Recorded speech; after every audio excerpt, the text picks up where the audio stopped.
Hello everyone, कैसे हैं आप सब। आई होप आप सब अच्छे ही होंगे। So first of all welcome to my channel chemistry with Ankushi. So आज हम केमिस्ट्री से अलग कुछ सीखते हैं।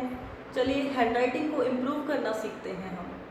तो अपने हैंडराइटिंग को हम कैसे इम्प्रूव कर सकते हैं, मेन पॉइंट इज दैट बहुत से लोगों का मानना है कि हैंडराइटिंग सिर्फ बचपन में ही इम्प्रूव की जा सकती है, उसके बाद नहीं की जा सकती। बट मेरा मानना कुछ अलग है। मैं मानती हूँ अगर हमें कॉपी करना अच्छे से आता है तो हम किसी भी एज ग्रुप में हो हम हैंड राइटिंग को इम्प्रूव कर सकते हैं। ठीक है, तो चलिए आज एक टिप्स हम बताते हैं कि कैसे हैंड राइटिंग को इम्प्रूव करेंगे। तो चलिए आज का वीडियो हम स्टार्ट करते हैं, हाउ टू इम्प्रूव हैंड। तो फ्रेंड्स चलिए चलते हैं अभी हैंड राइटिंग को इम्प्रूव करने के लिए हम अपने स्टेप्स की तरफ। तो सबसे पहले हमारा स्टेप है अल्फ़ाबेट फॉर्मेशन का। तो सबसे ज़रूरी बात है कि अगर हमें अल्फ़ाबेट की फॉर्मेशन गलत कर रही हैं तो हैंडराइटिंग तो गलत होगी ही। तो सबसे पहले हम अपना अल्फ़ाबेट फॉर्मेशन हमें आनी चाहिए कि कैसे अल्फ़ाबेट की फॉर्मेशन करें। तो जैसे जैसे हम डेली की करते जाएंगे प्रैक्टिस, डेली के स्टेप्स हम फॉलो करेंगे और अपनी हैंडराइटिंग को इम्प्रूव करेंगे। तो हमारा सबसे पहले का जो स्टेप है अल्फ़ाबेट फॉर्मेशन, चलिए उसकी ओर आगे बढ़ते हैं और मैं आपको सिखाती हूँ कि अल्फ़ाबेट की फॉर्मेशन कैसे करें। तो ये है हमारे इंग्लिश के अल्फ़ाबेट्स जो कि यूज़ होते हैं। अभी आप ध्यान से देखें, यहाँ पे मैंने स्मॉल अल्फ़ाबेट्स यूज़ किए हैं क्योंकि सबसे पहले हम स्मॉल अल्फ़ाबेट से सीखेंगे। तो जो सबसे पहले जो ध्यान रखने वाली बात है वो क्या है, मोस्ट इम्पॉर्टेंट थिंग, कि हमें प्रॉपर हाइट पता होनी चाहिए कि कितनी हाइट पे हम अल्फ़ाबेट को राइट डाउन करें।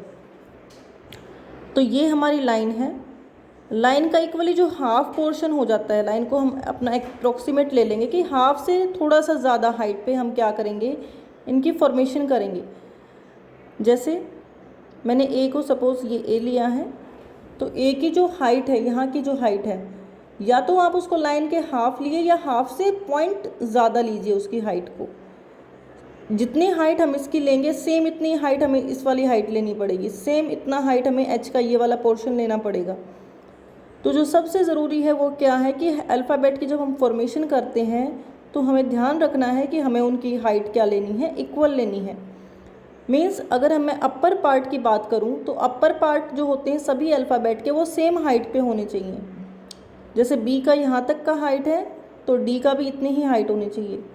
एफ़ के अपर वाले पोर्शन की भी सेम इतनी हाइट होनी चाहिए, एच के अपर वाले पोर्शन की भी, पी के अपर वाले पोर्शन की, ठीक है, तो टी के ऊपर वाले पोर्शन की, इन सब की क्या है, हाइट हमारी इक्वल होनी चाहिए। तो नेक्स्ट हमारा आता है कि इसकी कितनी हाइट लें। ठीक है, तो जितना हमारा लाइन है, लाइन की जो विड्थ है, विड्थ का हाफ करके उससे हल्का सा ज़्यादा। अब इसमें आप मेज़र तो कर नहीं सकते कि बार बार आप स्केल का यूज़ करेंगे, तो आप अपने आप ही आइडिया ले लीजिए कि लाइन का जो हाफ होता है उससे हल्का सा ज़्यादा आप हाइट रखिए, बिल्कुल पॉइंट से ज़्यादा। और जो अपर वाला जो पोर्शन है, ये वाला जो पोर्शन है, इसको टच नहीं करना है लाइन से, लाइंस के बीच में उसमें थोड़ा सा गैप हमें लीव कर देना है। ठीक है, तो आप अगर इस चीज़ को फॉलो करेंगे तो आपकी क्या है, राइटिंग ऑटोमेटिकली इम्प्रूव हो जाएगी। तो आज आप क्या कीजिए, वीडियो देखने के बाद आप प्रैक्टिस कीजिए इन अल्फ़ाबेट्स की, सेम ऐसे ही प्रैक्टिस कीजिए। मोस्ट इम्पॉर्टेंट क्या है कि आपको हाइट इक्वल होनी चाहिए। जैसे मैंने यहाँ पे लिखा है, अब मैं दोबारा से आपको दिखाती हूँ अल्फ़ाबेट लिख के।